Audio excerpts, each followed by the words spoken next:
Halo guys, welcome back again to my channel. Bersama saya Hansen di sini, dan seperti biasanya setiap harinya saya akan membuatkan video seputar cryptocurrency. So, bagi teman-teman yang tertarik seputar cryptocurrency, boleh aja langsung bantu saya like dan juga subscribe. Jangan lupa juga untuk hidupkan lonceng notifikasinya supaya teman-teman nggak ketinggalan update terbaru seputar cryptocurrency. Apa kabar hari ini teman-teman semuanya? Mudah-mudahan baik-baik semua, sehat-sehat semua, dan terhindar dengan yang namanya corona pada hari ini. Kembali kita akan update lagi soal Bitcoin. Dan volume hari ini sementara terlihat cukup low, tapi kita tetap akan bahas kira-kira apa yang sedang terjadi dan prediksinya ke depan seperti apa. Kemudian nanti ada beberapa berita beserta data terbaru yang pengen saya share juga untuk teman-teman semuanya. Jadi stay tune terus sampai akhir video. Kita akan mulai videonya sekarang. Let's go.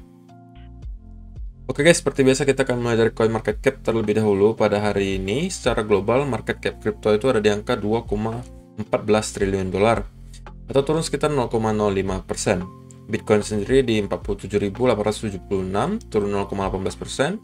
Ethereum 3.417, turun 0,89%. Cardano 2,36 dolar, turun 0,77%. Binance 408 dolar, turun 0,8%. XRP 1,07 dolar, turun 0,96%. Namun hari ini Solana lumayan ya, naiknya 12% ke 163 dolar. Kemudian Polkadot 33,98 dolar, turun 0,25. Dan Dogecoin 0,23 dolar, turun 1%. Avalanche hari ini juga sedikit terkoreksi ke 69,64 dolar atau turun 2% ya. Oke, so itu adalah outlook sementara dari beberapa top coin yang ada. Sekarang kita langsung masuk saja ke chartnya Bitcoin. Kita mulai dari daily chart terlebih dahulu ya guys. Oke. Ini dihapus-hapus dulu biar nggak ribet ya.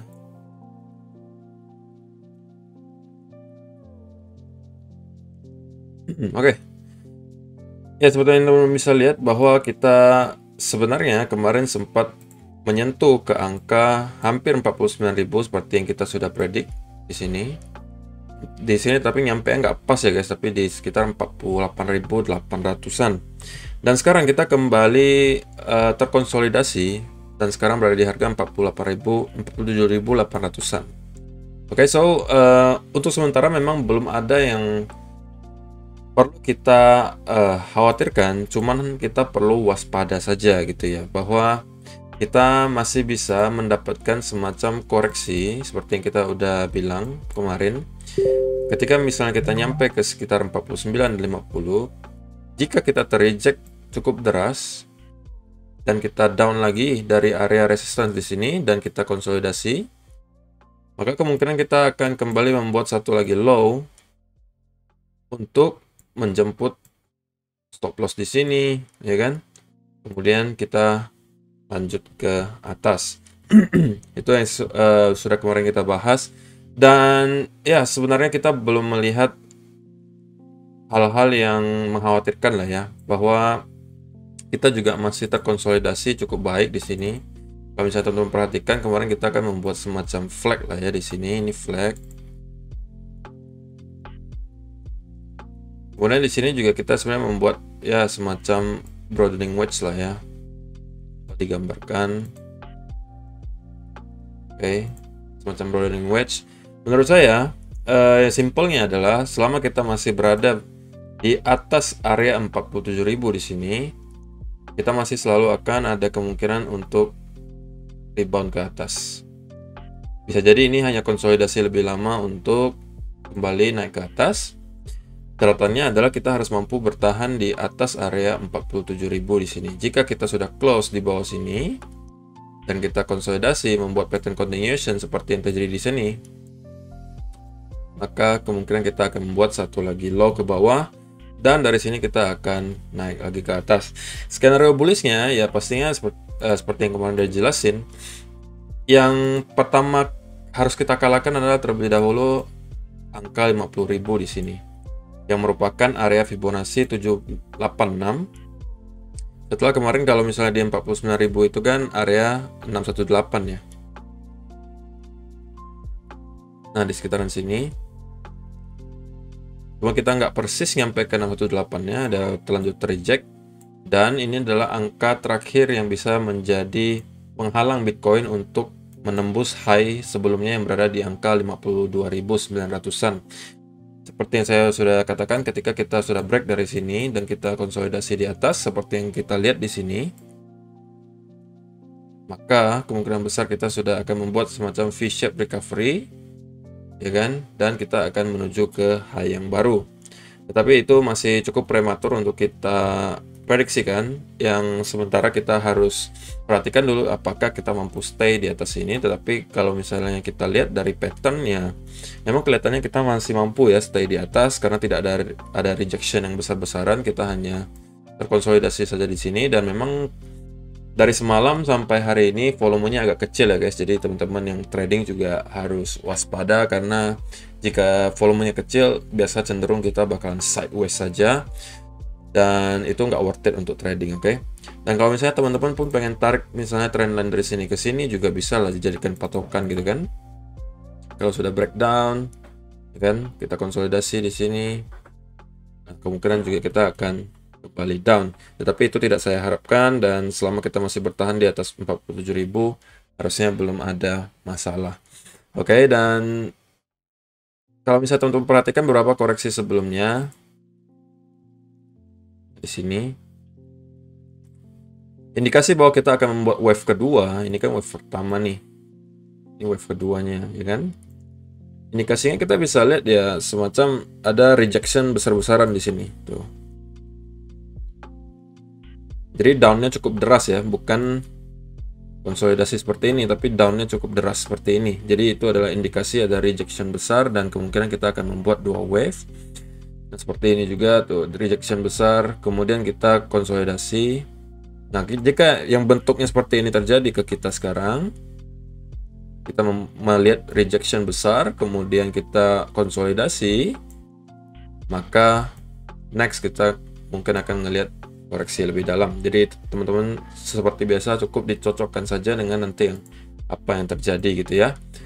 Kemudian hari ini ada berita-berita baru yang cukup menarik juga. Pertama dari Cointelegraph ya. Di sini ada sebuah artikel yang mengatakan veteran trader explains when it's best time to cash out of the market. Jadi si veteran trader ini yang bernama Charlie Burton mengajarkan kita kira-kira caranya itu menghadapi market gimana, cara terbaik untuk keluar dari market itu gimana gitu. Dan di sini dia katakan we are all fallible, flawed human being, especially in front of market. Jadi pada intinya lah dia mengatakan kita adalah bukan orang yang sempurna lah gitu ya. Manusia itu tidak sempurna, jadi kita pasti akan ada kelemahan gitu. Apalagi di depan market gitu. Dan di sini dikatakan we are naturally influenced by greed or fear to one propensity or another, so we absolutely need to have some simple rules, but I will also say a lot of visualization is good. Jadi menurut dia kita selalu akan ada dipengaruhi oleh keserakahan dan ketakutan kita, dan itu adalah bukan hal yang baik ya. Dan menurut dia kita harus mempunyai sebuah rules atau aturan yang simple tentang bagaimana kita trading atau investasi.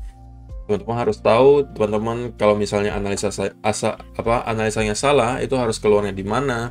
Kalau misalnya sudah cuan, itu harus keluarnya juga di mana. Jangan sampai terlalu serakah, jangan juga sampai terlalu takut gitu. Jadi harus ketemu sweet spotnya seperti itu.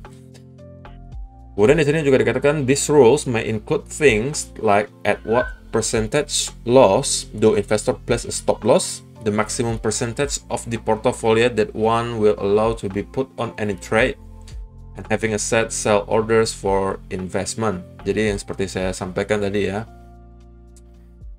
rules-nya itu include atau aturannya itu termasuk di dalamnya adalah soal stop loss, kemudian sell orders for investment yang artinya adalah take profit gitu. Jadi kalau misalnya teman-teman sudah ngerasa profitnya sudah lumayan, tidak ada yang salah dengan namanya take profit gitu ya. Jadi teman-teman kan take profit juga nggak harus take profit sekaligus 100%.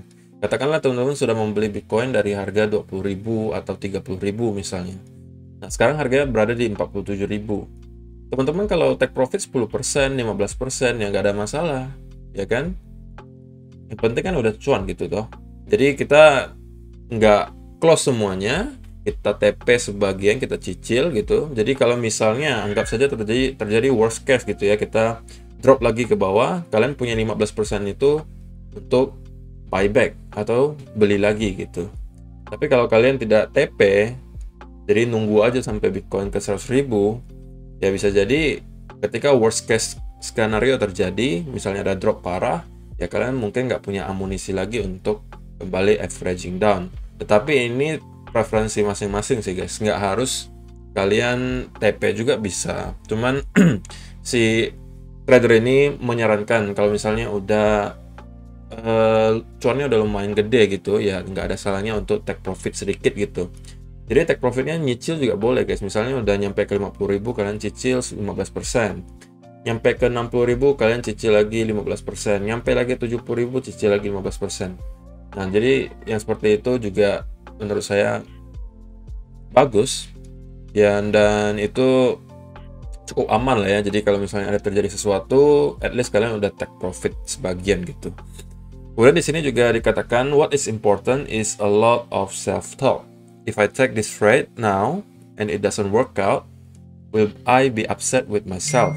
This is a great line to help stop me from jumping into trade that I just shouldn't be in. Jadi maksudnya di sini adalah kalau kalian trading, apalagi kalian pakai leverage ya guys.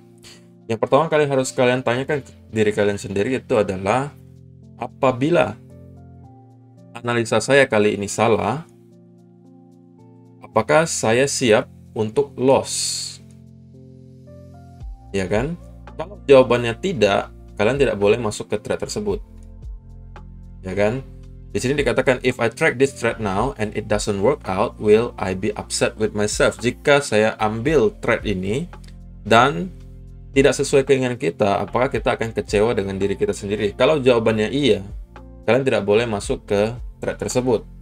Jadi yang kalian harus lakukan ketika masuk sebuah trade itu bukan mengukur seberapa kalian bisa cuan terlebih dahulu, tapi yang diukur adalah resikonya terlebih dahulu. Jika analisa saya salah kali ini, berapa yang akan saya loss? Misalnya kalau misalnya analisanya salah, kalian akan loss $1.000 misalnya. Nah, pertanyaan selanjutnya, apakah kalian ikhlas gitu? $1.000 ini akan hilang dari account trading Anda. Kalau jawabannya tidak ikhlas, kalian tidak boleh masuk. Karena nanti kalian akan terjebak dengan fear. Dalam artian nanti ketika harganya sudah akan menyentuh stop loss, kalian merasa, waduh sayang banget nih hilang $1.000. Mending saya geser aja stop lossnya coba. Nah, udah mulai itu. Turun lagi. Wah, lossnya makin banyak, $1.500. Sayang banget hilang $1.500. Mending stop lossnya saya hilangin aja sekalian. Nanti juga rebound lagi. Nah, itu yang kebanyakan juga kalian mungkin lakukan. Ada sebagian ya, mungkin nggak semua. Ada yang lakukan seperti itu, yang ketika trading dan analisanya salah, itu mendadak jadi investor gitu. Jadi itu bukan sebuah hal yang baik menurut saya ya. Dan kalian harus selalu disiplin, konsisten, apalagi kalian trading memakai leverage. Jadi itu ada resiko untuk likuidasi guys, harus ingat ya. Oke, kemudian data hari ini yang pengen saya share adalah soal supply shock ratio.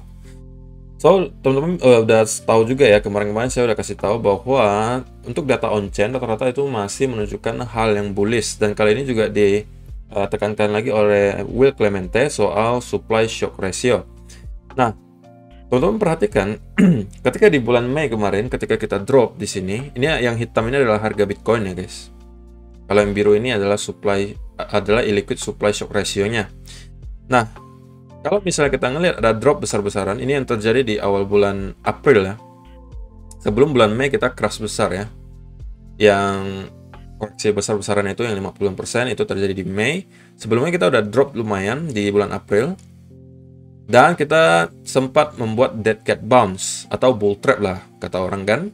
Kemudian kita baru drop lagi ke bawah. Nah, ketika terjadi bull trap di sini, yang perlu teman-teman cermati adalah illiquid supply shock ratio-nya itu terus menurun.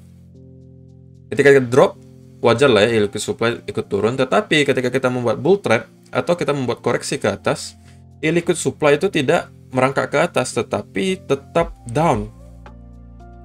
Itu adalah indikasi buruk gitu ya. Dan selanjutnya kita bisa ngelihat harga ikutan drop ke bawah. Walaupun kita membuat semacam koreksi di sini, jadi ini adalah sebuah bull trap gitu ya.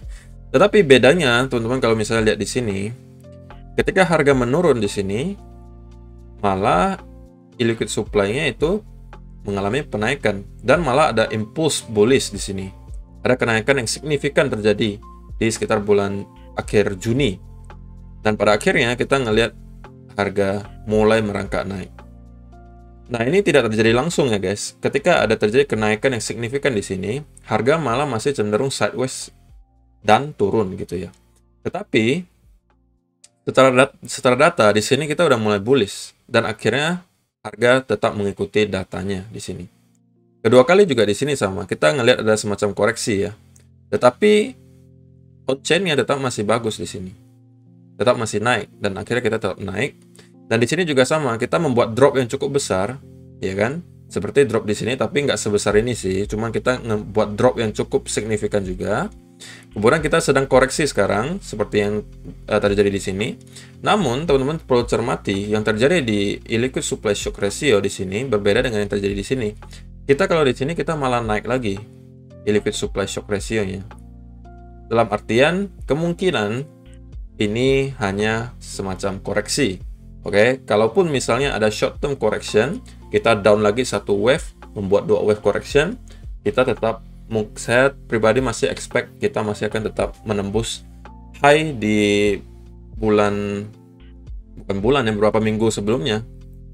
Walaupun kita membuat dua wave correction seperti yang sudah saya sampaikan kemarin, walaupun kita membuat semacam kayak gini, tetap kita ujung-ujungnya adalah hasilnya naik gitu ya. Karena secara data juga masih cukup bullish, jadi saya masih cukup confidence. Bull run ini belum berakhir, kita juga bukan berada dalam bull trap dan hanya masalah waktu aja sebelum kita break dari high di sini. Oke. Jadi itu aja untuk video hari ini guys. Terima kasih yang sudah menonton sampai selesai. Semoga bermanfaat video kali ini dan ya kita akan bertemu lagi di video yang berikutnya. Bye bye.